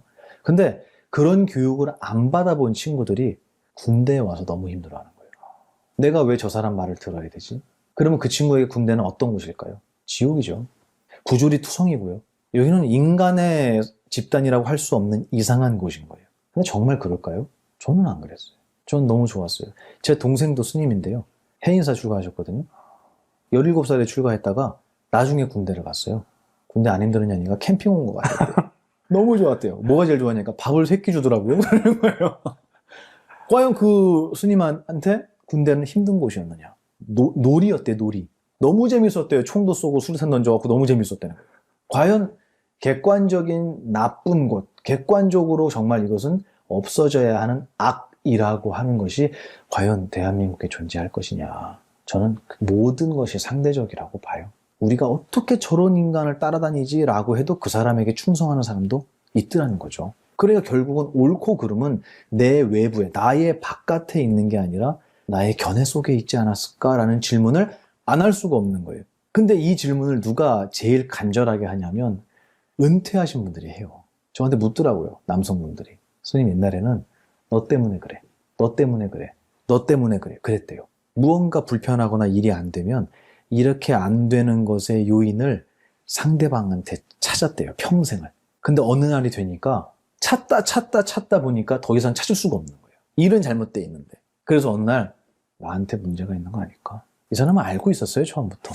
하지만 핑계댈 게 없어지니까 은퇴를 해버렸으니까 나에게 문제가 있는 게 아닐까? 라고 생각할 때 정말 죽고 싶었습니다. 이렇게 얘기하더라고요. 부정할 수가 없으니까. 이거는 평생을 내 옳고 그름, 좋고 나쁨, 정의와 불의 이런 것들이 내 견해 속에만 있었다는 거. 그리고 그 견해는 절대적으로 기억에 의지했다라는 거. 그렇기 때문에 기억은 우리가 다 다르잖아요. 그래서 이 세상 사람들의 목소리가 하나로 화합되는 일이 없는 거예요. 기억이 다르기 때문에. 그럼에도 불구하고 그거를 나로 삼고 그 견해가 맞다라고 우기면서 평생을 살아온 사람들이에요. 우리 다 그렇게 살아왔던 거예요. 그러니 제가 강의를 할 때 견해와 기억의 구조를 설명하고 당신에게 세상이 그렇게 보이는 것은 당신의 기억 때문입니다. 근데 그 기억은 당신이 갖고 온 게 아니라 당신이 세상에 와서 나중에 얻어진 겁니다. 그럼 기억은 나일까요? 남일까요? 굉장히 깊은 얘기를 했어요. 맞아요. 사실은 맞는 거예요. 근데 제가 설명드린 거는 내가 갖고 온 게 아니라 그랬잖아요. 백지였잖아요. 나올 때. 한국말도 모르고 나왔는데. 그러면 기억의 내용은 전부 다 세상에 의해서 얻어진 거예요. 근데 그걸 그대로 받은 게 아니라 내가 해석하면서 집어넣었잖아요. 기억에. 그러니까 보살님 말이 맞기도 한 거예요.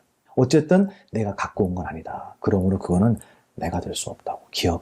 그러므로 기억이 내가 아니기 때문에 기억에 의해서 만들어진 견해도 내가 될 수 없다. 두 가지를 먼저 우리가 이해하고 나야 저 사람이 왜 저렇게 말끝마다 욕을 하고 다른 사람을 미워하는 말만 하고 저 사람은 어떻게 모든 사람을 저렇게 따뜻하게 대하고 하는 이런 현상들이 이해가 되기 시작하는 거예요. 아, 저 사람 묻지 않아도 우리 삽살개는 묻지 않아도 옛날에 아팠구나.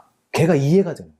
이거는 뭐냐면 세상 사람들이 알고 출발선에서 출발하기 전에 미리 알고 출발했어야 되는 내용들이잖아요. 근데 이거를 모르니까 야 쟤는 왜 저런데? 하면서 구업을 짓는 거예요. 남 욕하는 업을 짓고 야, 걔 진짜 짜증나지 않냐? 라면서 사실 진짜 짜증나는 나쁜 기억은 자기 기억 속에 집어넣고 있잖아요. 남한테 욕을 하면 그 욕과 가장 가까운 귀는요, 내 귀예요. 여기 제일 먼저 들어와요. 온 우주에서 내가 제일 먼저 들어요. 내가 욕하면. 내 기억을 더럽히면서도 나는 남을 욕하고 있다고 착각하는 거예요. 너무 간단한 이치도 모르고 세상을 살아가니 발 디디는 데마다 진흙탕이고 잘하려고 노력했는데 아파지고 행복하려고 했는데 불행한 결과가 오고 이거 당연한 거 아니겠냐는. 그래서 이 세상을 바라보는 불편한 또 힘든 고통스러운 이런 씨앗들이 제가 감히 나의 견해 속에 들어있다라고 표현을 한 거예요. 물론 세상의 부조리가 왜 없겠어요. 바꿔나가야죠. 하지만 우리는 거기에만 손가락질을 해서는 안 되지 않겠느냐. 진지하면 속은 거라고 그러시면서 왜 이렇게 진지하게 화를 내시냐고. 당신 막 기분 좋으실 때 농담으로 선생님 화내실 땐 진짜 진지해 보입니다 이렇게 얘기해요. 근데 거기서 뭐라 그러시냐면 진지하지 않아도 된다. 진지하면 속은 거야 라는 말을 할 때는 진지해진다고. 왜냐면 이건 정말 귀한 거니까. 이 가르침은. 스승이 진지할 때는 이렇게 표현하셨어요. 스승이 화를 내는 것은 화라는 능력을 사용하는 거잖아요. 큰 스님도 화나세요? 그럼 언제요? 너희들을 가르칠 때. 이건 뭐와 똑같냐면 아버지가 자식을 키우는데 딸이 아장아장 걸어요. 근데 조심해, 여기 자갈밭이니까 조심해. 그런데 안 조심하고 까불다가 넘어져서 무릎이 다 까져서 피가 막 나요. 그럼 엄마가 어떻게 하는 줄 알아요? 쫓아가고 이렇게 와갖고 어떻게 하는 줄 알아요? 그렇지. 또 때려. 안 그래도 피나서 우는데 왜 때려요? 아파 죽겠는데. 근데 그 마음 아시잖아요. 이거는 미움인가요? 아니잖아요. 사랑이잖아요. 근데 화가 나는 거예요. 너무 아까우니까. 안 넘어질 수 있었는데 이렇게 아파서 피나고 울지 않아도 되는데 근데 그렇게 했어요. 그걸 바라보는 엄마는 속이 상한 거예요. 그걸 바라보는 스승은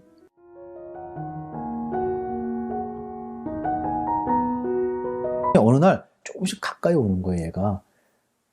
그리고 나중에는 붙잡았죠.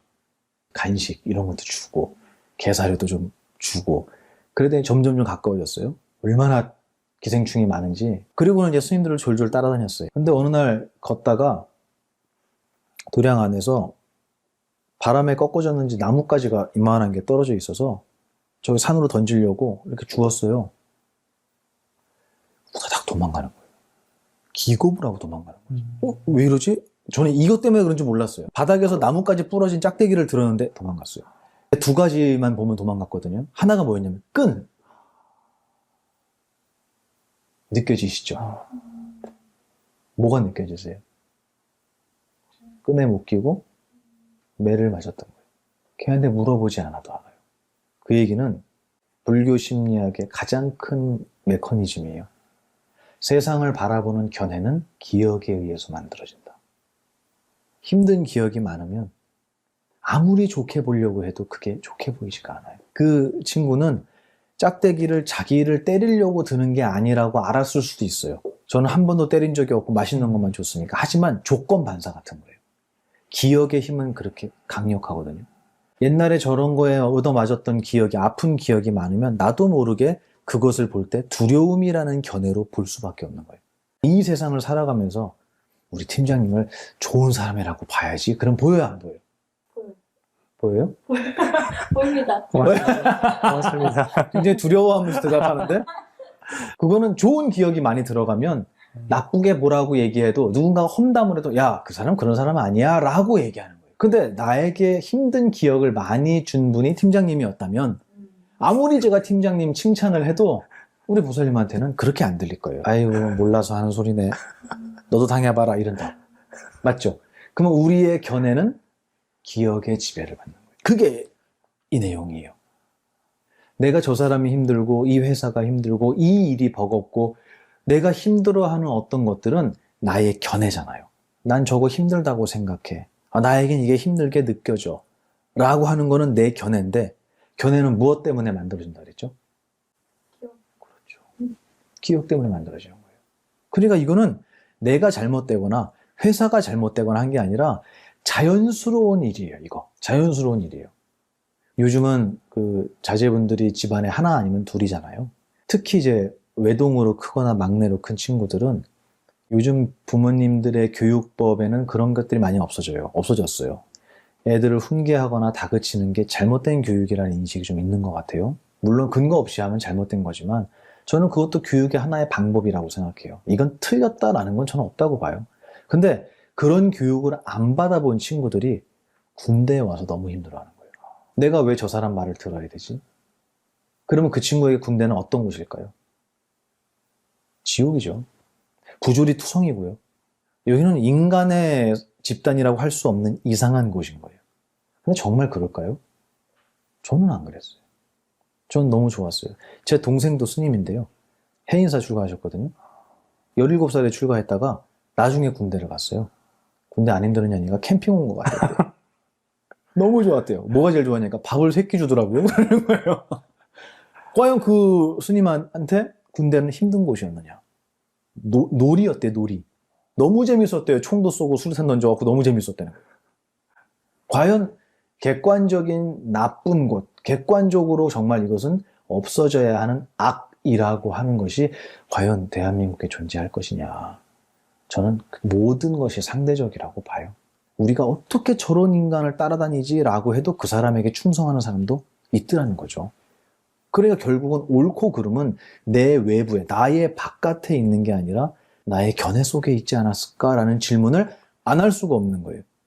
근데 이 질문을 누가 제일 간절하게 하냐면 은퇴하신 분들이 해요. 저한테 묻더라고요. 남성분들이.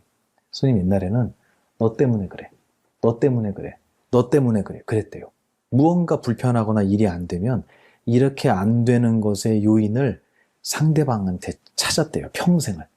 근데 어느 날이 되니까 찾다 보니까 더 이상 찾을 수가 없는 거예요. 일은 잘못돼 있는데.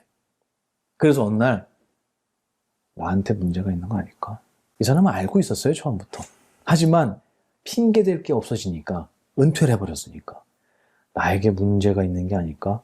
라고 생각할 때 정말 죽고 싶었습니다. 이렇게 얘기하더라고요. 부정할 수가 없으니까.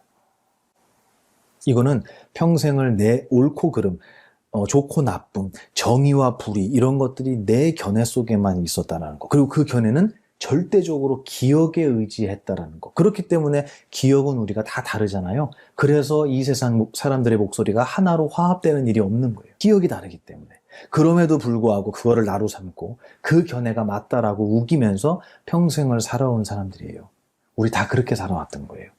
그러니 제가 강의를 할 때 견해와 기억의 구조를 설명하고 당신에게 세상이 그렇게 보이는 것은 당신의 기억 때문입니다. 근데 그 기억은 당신이 갖고 온 게 아니라 당신이 세상에 와서 나중에 얻어진 겁니다. 그럼 기억은 나일까요, 남일까요? 굉장히 깊은 얘기를 했어요. 이제 사실은 맞는 거예요. 근데 제가 설명드린 거는 내가 갖고 온 게 아니라 그랬잖아요. 백지였잖아요, 나올 때. 한국말도 모르고 나왔는데. 그러면 기억의 내용은 전부 다 세상에 의해서 얻어진 거예요. 근데 그걸 그대로 받은 게 아니라 내가 해석하면서 집어넣었잖아요, 기억에. 그러니까 보살님 말이 맞기도 한 거예요. 어쨌든 내가 갖고 온 건 아니다. 그러므로 그거는 내가 될 수 없다고, 기억은.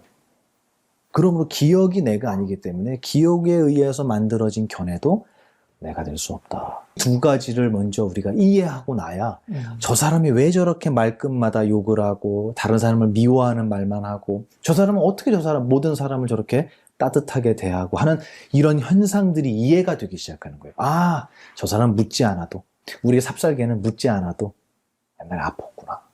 걔가 이해가 되는 거예요. 이거는 뭐냐면 세상 사람들이 알고 출발선에서 출발하기 전에 미리 알고 출발했어야 되는 내용들이잖아요. 근데 이거를 모르니까 야, 쟤는 왜 저런데?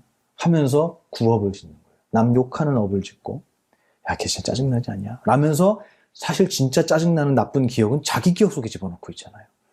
남한테 욕을 하면 그 욕과 가장 가까운 귀는요, 내 귀예요. 여기 제일 먼저 들어와요. 온 우주에서 내가 제일 먼저 들어요. 내가 욕하면. 내 기억을 더럽히면서도 나는 남을 욕하고 있다고 착각하는 거예요.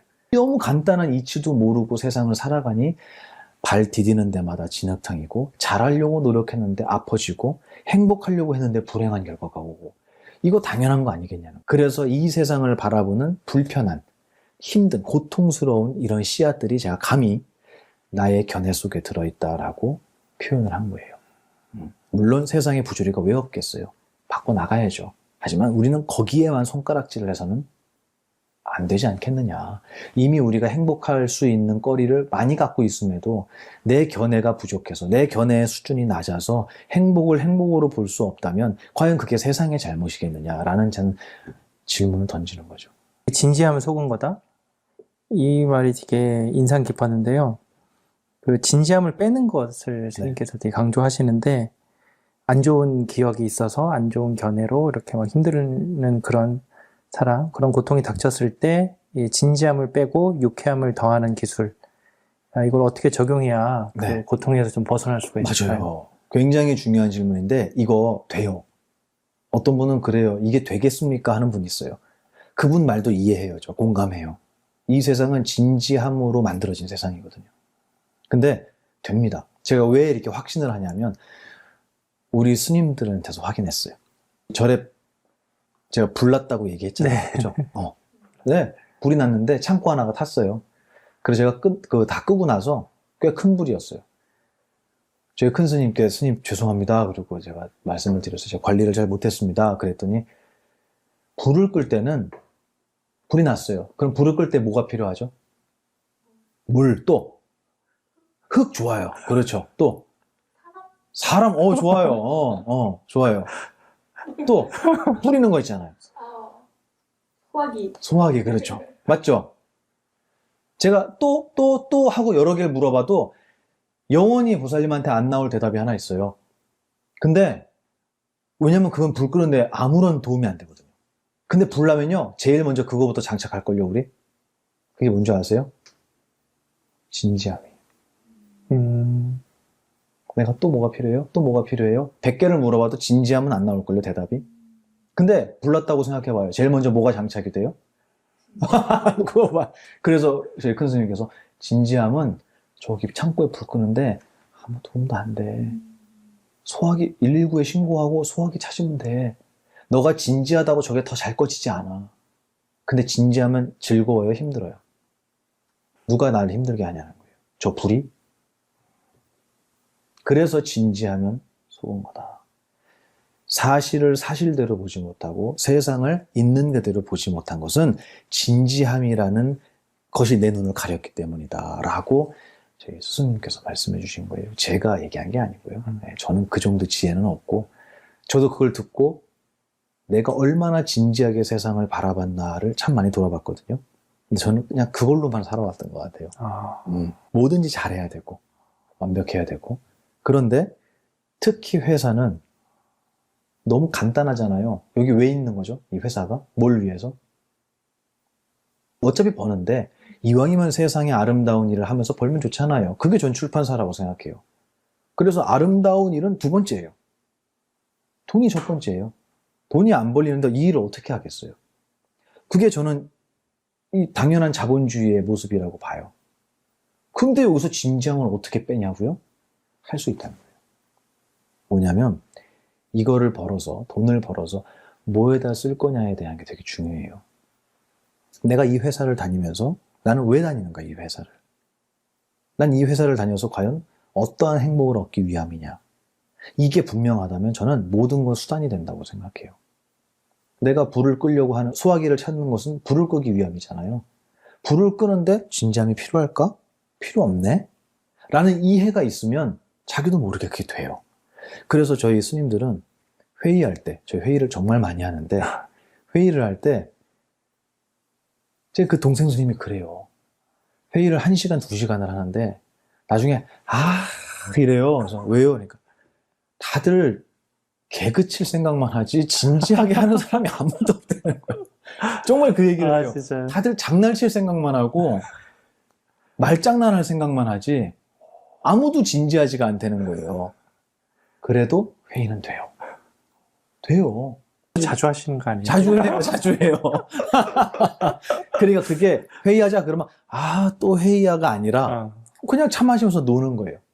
이게 어떻게 하면 될까요? 그게 이거보다 이게 낫지 않겠어요? 그러면서 거기서 말도 안 되는 장난을 쳐요. 그래도 회의는 진행되고 그래도 결론은 나고 그래도 돈은 벌 수 있어요. 할 수 있어요. 우리는 의견을 모아서 한 방향으로 가는 거에 있어서 진지함은 사실 아무리 짜게도 쓸모가 없는 건데 장착을 제일 먼저 하는 거예요. 마치 불 끌 때 진지해지는 것처럼. 그래서 저는 규모가 큰 회사야 이게 바뀌려면 모두가 이런 것을 공부해야 되잖아요. 정말 어렵거든요. 그래서 저는 이거를 가정에서부터 시작하자고 얘기해요.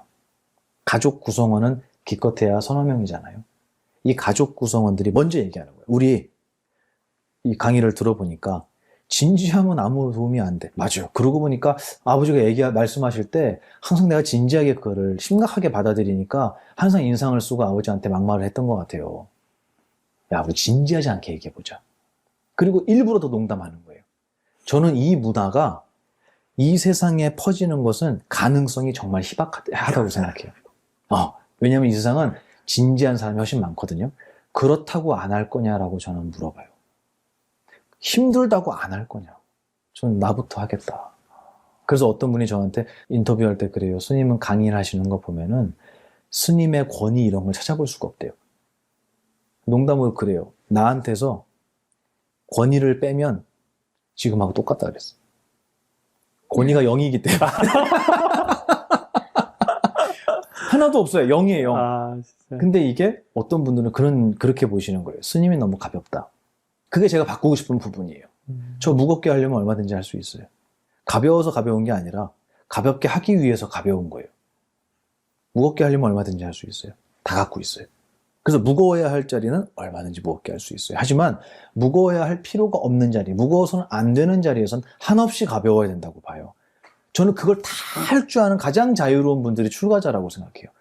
근데 저는 가끔 사찰에서 음악회 하잖아요. 음악회 하면 막 앞에서 트로트 가수도 있고 막 요즘에는 트로트가 아이돌도 오고 막 그러잖아요. 네. 다 뒤에서 춤추고 난리가 나요. 근데 스님들은 이렇게 앉아있어요. 이게 맞을까? 스님들이 제일 먼저 일어나서 춤추면 안 될까? 그렇다고 저 위의가 없고 공부의 수준이 낮고 깨달음의 깊이가 낮은 스님이라고 사람들이 손가락질할까요? 전 그렇게 생각 안 합니다. 자유로운 모습을 보여주는 게 저희 스님들이라고 생각을 해서 저는 그런 모습을 보여주고 가족에서부터 진지함을 빼는 훈련, 연습을 시작하자. 저는 그게 어떻게 보면 책에서 중점적으로 무게를 다루고 싶은 거예요. 세속에 살면서 남들이 감히 흉내낼 수 없는 시너지와 기술을 가지려면 진지함을 빼야 된다. 그러면 쟤네는 맨날 뭐 이렇게 재밌대? 누구나 하하 웃는 소리에는 귀를 기울이거든요. 눈이 가거든요. 만약에 이 회사가 휴일날에 또 나오고 싶은 회사라면 여기 와서 맨날 즐겁게 얘기하고 떠들고 맛있는 거 먹고 웃으면서 회의를 할 수 있는 곳이라면 저는 이 출판사는 저는 무조건 항아리라고 봐요. 저는 그게 부처님의 제자였던 승가의 모습이 아니었을까. 진지하고 엄숙함만 있지 않았을 거라고 저는 생각해요. 훨씬 재밌었을 거라고 믿어요. 그게 제가 말씀드리고 싶은 진지함을 빼는 거. 모두가 출가하지 않아도 할 수 있는 세속에서의 수행이다. 그런 말씀 드립니다. 스님은 거의 진지하지 않으려고 하시는 것 같은데 그럼에도 가장 진지할 때가 어떨 때가 좀 진지하신가요? 제가 큰 스님께 여쭤봤어요. 큰 스님, 진지하면 속은 거라고 그러시면서 왜 이렇게 진지하게 화를 내시냐고.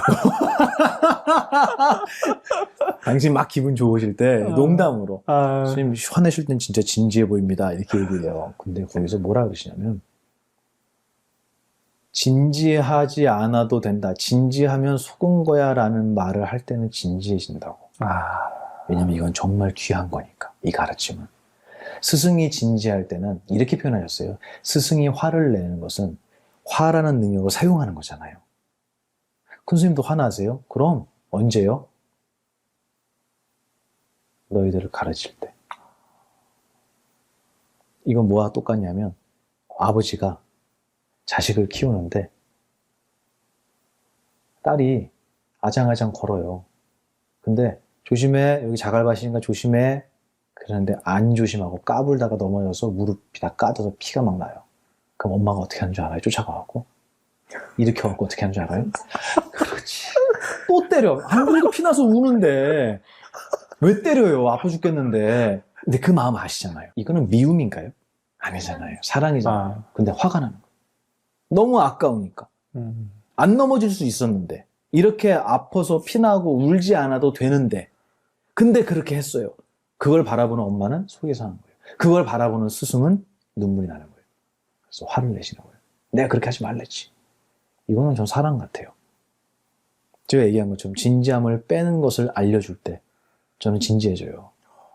그래서 강의할 때 제가 아무리 웃으면서 이렇게 막 농담하고 장난치고 많이 하거든요. 그런데도 제 등은 땀으로 다 젖어요. 더워서가 아니에요. 그래서 이걸 그렇게 표현했어요. 법당에서 가끔 이제 법문할 때 지금 앞에 뭐 200명이 있다.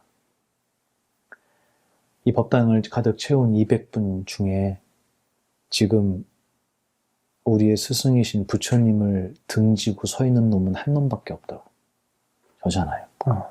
모두가 그분의 말씀을 듣겠다고 바라보고 있는데 나는 감히 그분을 등지고 떠드는 거예요. 그럼 지금 제가 누구 입을 대신하는 거겠어요? 스승님의 입을 대신하잖아요. 이때 땀을 안 흘리면 정상일까요? 그게 제일 저는 진지해지는 순간이에요. 그래서 이거를 어떻게 하면 좀 더 효율적으로 오해 없이 사람들이 즐겁지만 유쾌하지만 가볍지는 않게 받아들일 수 있을까를 저는 고민을 안 할 수가 없죠. 그럴 때는 좀 진지해지는 것 같은데 저를 괴롭힐 정도로 진지하지는 않으니까요. 근데 가장 진지할 때가 언제냐 그러면 그때 같아요. 부처님도 그쵸. 그럴 때 가장 진지하시지 않으셨을까. 예. 그러셨어요. 화도 내셨을까요? 그럼요. 부처님께서 네. 꾸중하고 혼내시는 것도 나와요. 네. 근데 우리 같지는 않았겠죠. 그렇죠. 막 집어 던지고 뭐 이런 거 있잖아요. 그 던질 때도 가격 생각하면서 던진다면서 싼 위주로.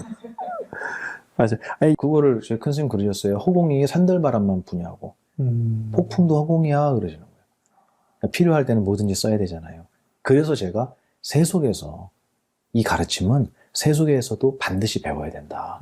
스님들보다 그거를 써먹어야 할 일이 더 많거든요. 그래서 모두가 배우고 출발하자. 그거를 제가 불교심리학 책에서는 이렇게 표현했어요. 수영을 안 배우고 물에 들어가면 어떻게 되겠어요? 근데 수영을 배우고 물에 들어가면 물놀이지. 사는 정도가 아니라 놀이가 되는 거예요.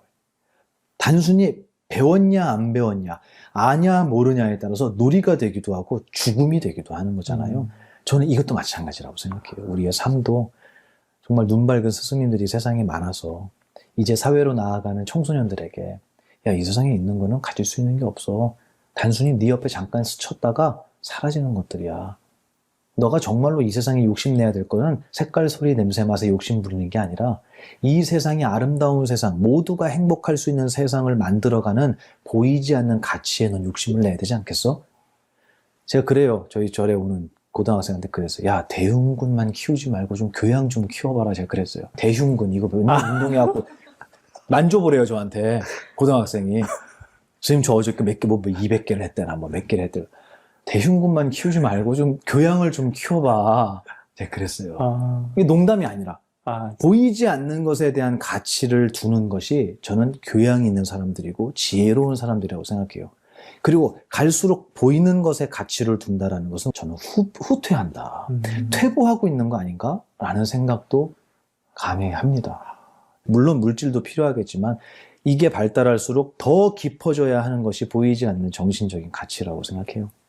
저는 많은 사람들이 이 부처님의 가르침이 상식이 되는 나라를 꿈꿔요. 누가 이 얘기를 듣고 어떤 스님이 피식하고 콧방귀를 끼시더라고요. 너무 큰 꿈을 갖고 있다고. 근데 저는 가능하리라고 봅니다. 몰라서 그랬을 뿐이지 누구라도 연기법을 듣고 생멸법을 듣고 상직법을 듣고 부처님의 가르침을 들으면 부정할 수 없잖아요. 그리고 그 눈으로 세상을 바라볼 때 우리 모두가 진지하지 않고 화라는 것을 정말 장난감처럼 쓸 수 있는 그런 날이, 그런 대한민국이 오지 않을까. 근데 집을 질 때 망치 하나로 못 짓듯이 이 세상을 바꾸어 나가는 데 있어서 화라는 연장 하나 갖고 바꿀 수가 없거든요. 화를 낸다고 세상이 바뀌진 않거든요. 근데 우리는 연장이 하나밖에 없었던 것 같아요. 이런 연장을 수없이 알려주신 분이 저는 석가모니 부처님이 아니셨을까라고 생각을 해서 이 이야기가 종교의 영역을 넘어서서 많은 분들에게 삶에 정말 소중한, 유용한 기술이자 노하우로 작동을 했으면 좋겠다. 이런 바람을 가지고 있습니다. 오늘 초대해 주셔서 감사했습니다.